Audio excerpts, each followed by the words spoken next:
Sir Meghalaya honeymoon జంట ఆ incident అయితే ఇప్పుడు దేశవ్యాప్తంగా కూడా సంచలనం క్రియేట్ చేసింది. అంటే ఎవరు ఊహించని ట్విస్ట్ అయితే చోటు చేసుకోవడం మనం చూసాము. భార్య అతని హనీమూన్ తీసుకెళ్లి చంపేసిందని చెప్పేసి అసలు ఏం జరిగింది ఇష్యూలో కంప్లీట్ గా, మరి దీనికి సంబంధించి ఇంకే విషయాలు ఇప్పటి వరకు అయితే బయటపడ్డాయి సార్? ఇది నేను ఆల్రెడీ అప్పుడు మిస్సింగ్ అప్పుడు చెప్పాను ఈ స్టోరీ. ఇది బేసిక్ ఏంటంటే ఇది ఇంకా ట్విస్ట్లు టర్నులు తిరుగుతూనే ఉంది. సమాప్తం అయితే కాలేదు, ఎండ్ కార్డు పడలేదు. దీనికి అనేక సందేహాలు అయితే ఈ కేసులో ఉన్నాయి. సో ఇది బేసిక్ గా మనం ఒక ఆ, అసలు ఏం జరిగింది, ఇప్పటి వరకు ఏం జరిగింది, ఇందులో ఇంకా ఎలాంటివి తెలుసుకోవాల్సిన పరిస్థితులు ఉన్నాయి, ఇవన్నీ మాట్లాడుకుందాం. బేసిక్ గా ఏంటంటే ఇండోర్, మధ్యప్రదేశ్ లో ఇండోర్ కి సంబంధించిన రాజా రఘువంశీ అనే ఒక 24 ఏళ్ళ అబ్బాయి, అతను ట్రాన్స్పోర్ట్ వ్యాపారం చేస్తాడు.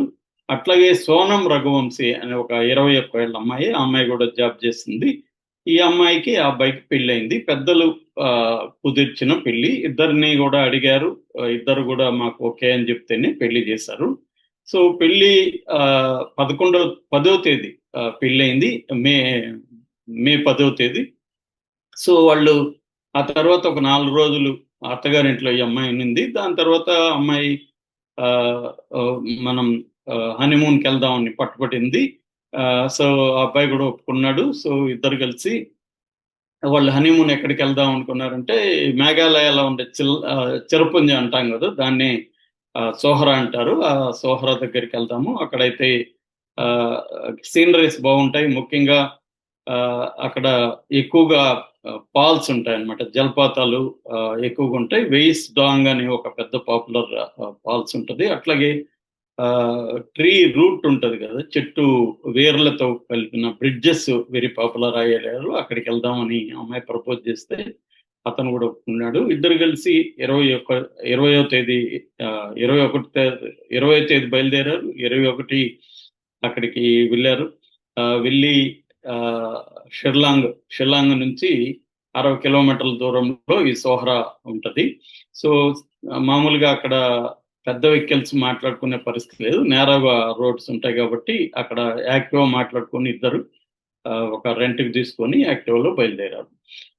23వ తేదీ వరకు కూడా వీళ్ళు టచ్ లో ఉన్నారు. ముఖ్యంగా ఈ అమ్మాయి వాళ్ళ అత్తగారు ఉమా రఘువంశీ, ఆ ఉమా రఘువంశీకి ఫోన్ చేస్తూ ఉండింది. ఇక్కడ మీరు ఎలా తింటున్నారు, ఎలా ఉన్నారని. మధ్యలో ఫోటోలు కూడా వాళ్ళు రెండు ఫ్యామిలీలకి ఫోటోలు కూడా సెల్ ఫోన్ షేర్ చేసుకుంటున్నారు.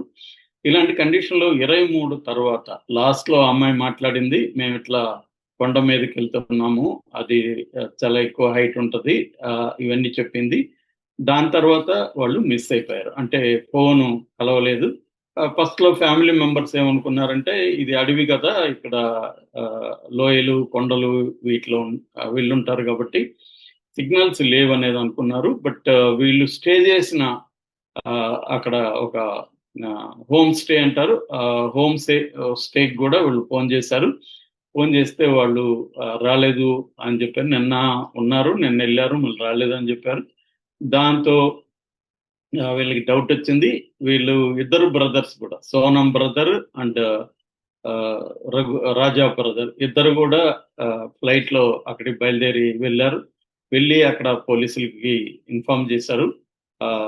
దాన్ని కాశీ హిల్స్ అంటారు, నార్త్ కాశీ హిల్స్, ఆ east Kashi hills. East Kashi hills లో వెళ్ళి అక్కడ వాళ్ళకి ఫోన్ చేసి కంప్లైంట్ ఇచ్చారు. దాంతో పోలీసులు రంగంలో దిగారు. ఫస్ట్ లో పోలీసులు అంతగా పట్టించుకోలేదు, ఎక్కడో ఉంటారులే, ఫోన్లు మిస్ అవుతుంటాయి, సిగ్నల్స్ ఉండవని చెప్పారు. కానీ వీళ్ళు ఇన్సిస్ట్ చేయడం అవంతా, దాని తర్వాత వాళ్ళు కదిలారు. ఆ గ్రామస్తులంతా కూడా చేసుకొని ఆర్గనైజ్ చేసుకొని మొత్తం వెతకడం మొదలు పెట్టారు. సో వాళ్ళకి మొదట స్కూటర్ దొరికింది. మిస్సింగ్ 24వ తేదీ స్కూటర్ దొరికింది. స్కూటర్ కీస్ ఉన్నాయి, ఇగ్నిషన్, అక్కడ ఇంకేమీ ఆనవాళ్ళు లేవు. దాంతో వాళ్ళు ఏమనుకున్నారంటే, ఒకటి యాక్సిడెంట్ అయినా జరుగుండాలి, వీళ్ళు ఇక్కడ స్కూటర్ పెట్టేసి ఎక్కడికో వెళ్ళుండాలి, అక్కడ యాక్సిడెంట్ ఏమన్నా జరుగుండాలి, లేదు కిడ్నాప్ ఏమన్నా జరుగుండొచ్చు, వీళ్ళని తీసుకెళ్ళి డబ్బుల కోసం ఏమన్నా తీసుకెళ్ళి ఉండొచ్చు. మూడు, ఈ అమ్మాయి యంగ్ గా ఉంది కాబట్టి ఈ అబ్బాయిని చంపేసి ఆ అమ్మాయిని తీసుకెళ్ళి చేసి ఆ అమ్మాయిని కూడా చంపేసి ఉండొచ్చు. అన్న దీంట్లో వాళ్ళు ఆలోచించారు. ఎందుకంటే అంతకుముందు కూడా ఒక విదేశీ టూరిస్ట్ ఇలాగా మిస్ అయ్యాడు అక్కడ. సో అలా వెతికారు. ఫైనల్గా వాళ్ళకి ఆ, జూన్ 9వ తేదీన ఆ, ఈ సారీ జూన్ 2వ తేదీన ఈ అబ్బాయి బాడీ దొరికింది. ఆ, ఒక లోయ గార్జ్ అంటారు, అటువంటి ఒక లోయలో పడిపోయింది. ఆ, అతని దగ్గర ఒక వైట్ షర్ట్, ఈ అమ్మాయి అంతకుముందు వేసుకున్న వైట్ షర్ట్ ఉంది. తర్వాత ఆ, కత్తి ఉంది, కత్తి ఘాట్లు తల వెనక తల ముందు కత్తి ఘాట్లు ఉన్నాయి. తర్వాత పెంట్రా క్వార్టీ అనే టాబ్లెట్స్ ఉన్నాయి. తర్వాత వివోది ఎల్సిడి స్క్రీన్ ఉన్న స్క్రీన్ మాత్రమే ఉంది, ఫోన్ లేదు. ఈ అబ్బాయి రిస్ట్ వాచ్ కూడా అతని దగ్గర ఉంది. ఆ అబ్బాయి వేసుకున్న నగలు అవేవి కూడా లేవు. ఎందుకంటే ఆ అబ్బాయి మీద దాదాపు 10 లక్షల విలువైన డైమండ్ రింగ్ కానీ, చైన్ కానీ, బ్రేస్లెట్ ఇవన్నీ ఉన్నాయి, అవి కూడా మిస్ అయినాయి. సో వీళ్ళు ఏమనుకున్నారు, దొంగతనం కోసమే ఇతను చంపేసి ఉంటారు, ఆ అమ్మాయిని తీసుకెళ్లిపోయి రేప్ చేయడానికి తీసుకెళ్లిపోయి ఉంటారు అనేది వీళ్ళు నమ్మారు. ఈ లోపల ఇటు మధ్యప్రదేశ్ గవర్నమెంట్ సీఎం, అటు మేఘాలయ సీఎం వీళ్ళు స్థాయిలో కూడా మాట్లాడుకున్నారు. దీని మీద మేఘాలయ సీఎం కాన్రాడ్ సంగ్మా ఒక సిట్టు కూడా వేశాడు. ఆ సిట్టు సీరియస్ గా దీంట్లోకి ఇన్వాల్వ్ అయింది. ఈ క్రమంలో ఏంటంటే వీళ్ళకి ఒక టూరిస్ట్ గైడ్ సోహరారిమ్ అనే ఒక లాస్ట్ విలేజ్ లో అతను చూశాడు. అతను పోలీసులకు చెప్పాడు, నేను చూశాను, వీళ్ళిద్దరూ ప్లస్ ఇంకొక ముగ్గురు కనబడ్డారు. వాళ్ళు ఒక 3000 అడుగుల ఎత్తున్న దీనికి 3000 మెట్లున్న హైట్ కి వాళ్ళు ఎక్కుతున్నారు. నేను ఇప్పుడు ఆఫర్ కూడా చేశాను, నా గైడ్ సర్వీసెస్ ఇస్తానని. వాళ్ళు అవసరం లేదన్నారు అనేది అతను వాళ్ళ రూపురేఖలు దాన్ని బట్టి ఫోటోలు రిలీజ్ అయ్యాయి కాబట్టి అతను గుర్తించి చెప్పాడు. సో వీళ్ళు అక్కడ ముగ్గురు వ్యక్తులు ఎవరు అనే దాని మీద వీళ్ళు వెతకడం మొదలు పెట్టారు. దాంతో వాళ్ళకి అక్కడ హోమ్ స్టేలో ఈ ముగ్గురు కూడా ఉన్నారనేది తెలిసింది. ఆ ముగ్గురు వివరాలు అక్కడ హోమ్ స్టేలో ఆధార్ కార్డు అవన్నీ ఉన్నాయి. దాంతో వాళ్ళని పట్టుకున్నారు. ఫస్ట్ వాళ్ళని పట్టుకున్నప్పుడు వాళ్ళు ఏం చెప్పారంటే, మేము ముగ్గురమే అతన్ని చంపాము, అయితే మాకు కిరాయి ఇచ్చింది ఆ అమ్మాయి, సోనమ్మాయి ఇచ్చింది, చంపమని చెప్పింది, అందుకని మేము ముగ్గురం వచ్చి చంపాము అనేది వాళ్ళు ఒప్పుకున్నారు. అయితే సోనం కోసం వీళ్ళు వెతకడం మొదలుపెట్టారు. అంటే సోనమే చంపించింది కాబట్టి సోనం బతికే ఉంటది అని, ఏమైంది అనేది వెతకడం మొదలుపెట్టారు. ఈ లోపల ఏమైందంటే, ఈ జరిగిన ప్లేస్ కి 1200 కిలోమీటర్ల ఉత్తరప్రదేశ్ లో గాజీపూర్ దగ్గర ఒక కాశీ డాబా అంటారు, ఆ కాశీ డాబా దగ్గర అర్లీ అవర్స్ అంటే 1 గంటకి ఈ అమ్మాయి చాలా అలసటగాను, మనిషి అంతా కూడా అసలు మానసికంగా కూడా సరిగా లేదు. ఆ అమ్మాయి వెళ్ళి అక్కడ కొంత ఎమోషనల్ గా వాళ్ళని లేపింది. అక్కడున్న ఇన్ఛార్జ్ షాహిల్ యాదవ్ని నేను ఫోన్ చేయాలి, నాకు చాలా టెన్షన్ గా ఉంది అది ఇది అని అంటే, అతను కూర్చోమ్మా నువ్వు నీళ్ళు తాగు అని చెప్పి కూర్చోబెట్టి అతను ఇమీడియట్ గా పోలీసులకు ఫోన్ చేశాడు. పోలీసులు వచ్చి ఈ అమ్మాయిని తీసుకెళ్లి మేఘాలయ పోలీసులకు ఇన్ఫార్మ్ చేశారు. అంటే ఈ అమ్మాయిని అడిగారు, నువ్వెవరు ఏంటంటే ఈ అమ్మాయి చెప్పింది. అక్కడ నుంచి మేఘాలయ పోలీసులకు ఇన్ఫార్మ్ చేశారు. ఇక్కడ కోర్టులో ప్రొడ్యూస్ చేశారు. కోర్టు ట్రాన్సిట్ అరెస్ట్ అంటారు, ట్రాన్సిట్ అరెస్ట్ ఇచ్చి ఇప్పుడు ఈ అమ్మాయిని మేఘాలయకి తీసుకెళ్లారు. ఆల్రెడీ ఆ ముగ్గురిని కూడా మేఘాలయ దీంట్లోనే ఉన్నారు, పోలీస్ స్టేషన్ లోనే, ఈ ఈస్ట్ కాశీ పోలీస్ స్టేషన్ లో.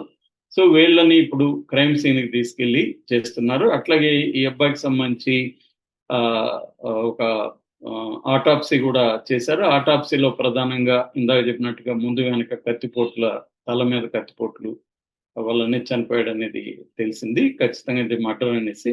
సో ఇప్పుడు ఈ అమ్మాయి ఏమో నేను చంపలేదు, వీళ్ళని నేను అపాయింట్ చేయలేదు అని ఆ అమ్మాయి పోలీసులకు చెప్పింది.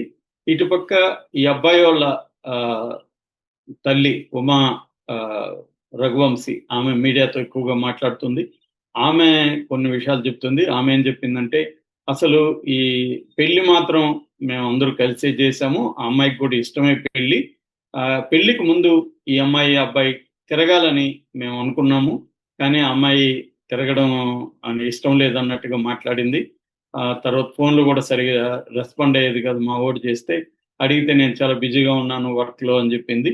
అట్లాగే వాళ్ళమ్మ సోనం వాళ్ళమ్మ మా ఇంట్లో స్ట్రిక్ట్ గా పెంచాము, పెళ్లికి ముందు ఇలాగా తిరగడం మా హస్బెండ్ అలో చేయడం చెప్పింది. సరే వీళ్ళు కూడా అర్థం చేసుకున్నారు.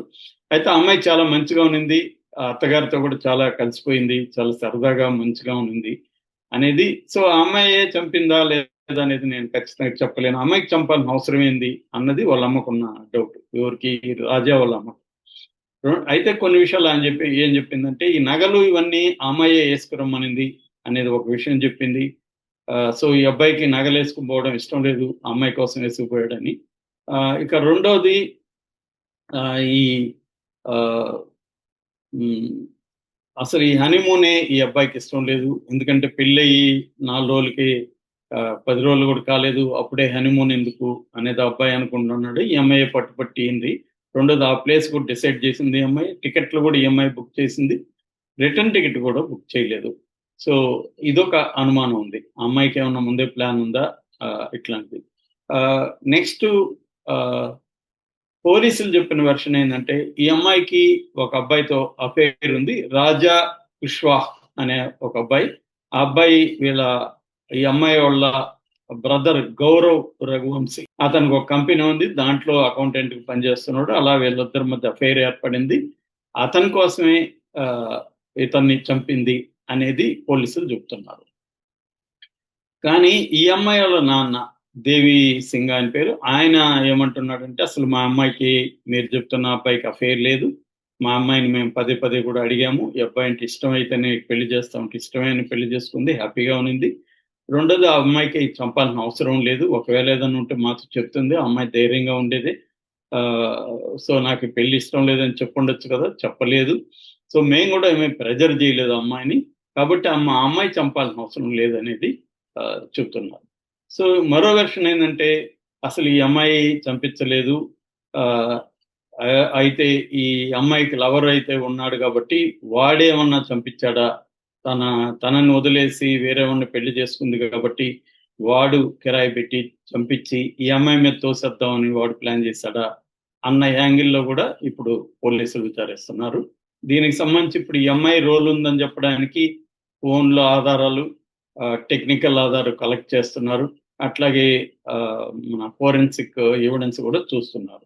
దీన్ని బట్టి తేలాల్సి అవసరం ఉంది. అసలు నిజంగా అమ్మాయి చంపించిందా, ఆ అమ్మాయి చంపించాల్సిన అవసరం ఏంటి, లేదు ఆ అమ్మాయికి లవర్ ఉంటే ఆ లవర్ చంపించాడా ఈ అమ్మాయికి తెలియకుండా, లేదు ఎవరైనా కిడ్నాప్ చేసి చంపి